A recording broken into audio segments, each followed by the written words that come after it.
show today. Jaden, I'd like to start with you. What did Tracy Morgan say to you today? And more importantly, what did you tell him?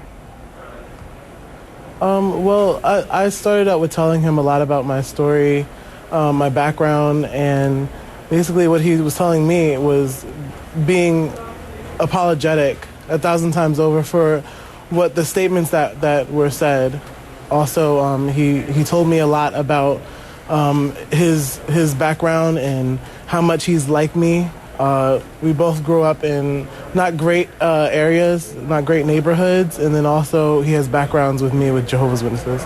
And Jaden, were you satisfied with what he said to you? Did he ever say, "I'm sorry"?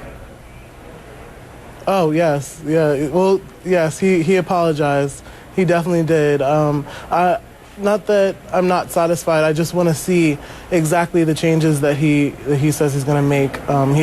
He spoke about a lot of good things that he's going to be doing, especially with like GLAAD and PSA announcements. And Carl, I want to ask you, I mean, how was Tracy's visit viewed by those at the Ali Forney Center today? I mean, and why do you think this was so important, this visit? When he made those terrible statements, especially the statement about stabbing a son to death if he was gay, we were all very upset. At the Ali Forney Center, we work with thousands of kids who have been rejected by their families, often very violently, for being lesbian, gay, bisexual, and transgendered. And it was important for us to have him there because we wanted him to understand the human suffering that's caused when parents won't and can't accept their gay kids. We wanted him to understand it's a matter of life and death, that parents be able to accept their gay kids, be able to love and embrace them, and not throw them out into the street, as happens to so many of the young people we work with. And Elke, I understand that your son Sean was killed in 2007 after a hate crime, so you certainly know firsthand the consequences of this hate-filled rhetoric. Did you speak with Tracy Morgan today, and if so, how did that conversation go?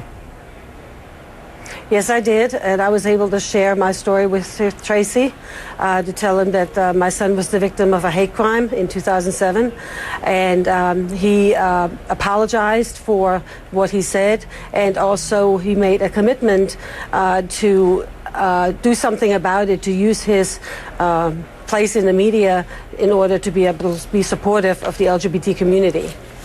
I'd like to read just a part of Tracy Morgan's public apology. He said in part, "When all of this set in, I realized how hurtful my words were in my heart. I know that the words I used are indefensible. I appreciate the love from my friends and fans, but I was wrong, period." Elke, did you find him to be truly remorseful? I did. I think he realized actually quite immediately. He mentioned that as soon as he made those remarks, people were leaving the show, and that was the first time in his career that actually happened, and that really touched him a lot.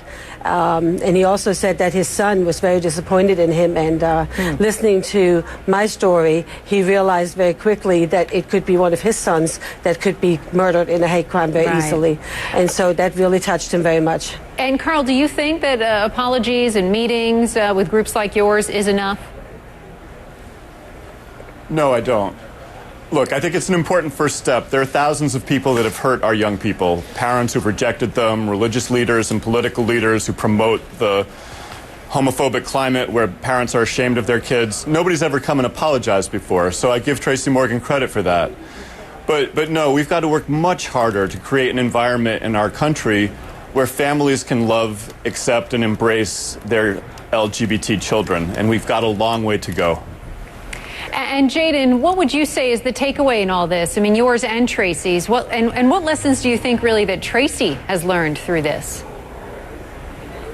Well, you know, basically, I feel as if my story that I tell him is going to help a lot of others. That's why I wish that he would share my story and Elke's story, because this is very important. There's the kid anywhere who's on the edge because his parents might not accept him and his friends might not accept him, and so he might want to commit suicide like the ones that we've had in the past months. And it's very sad. I want to share this story because I want them to know that there's so much hope, and you just do not need to give up. And that's what I want him to share with people. Well, Jaden, you're a very brave young man for coming on. We appreciate that. And Carl and Elke, thank you all. Elke, thank you for sharing your son Sean's story as well.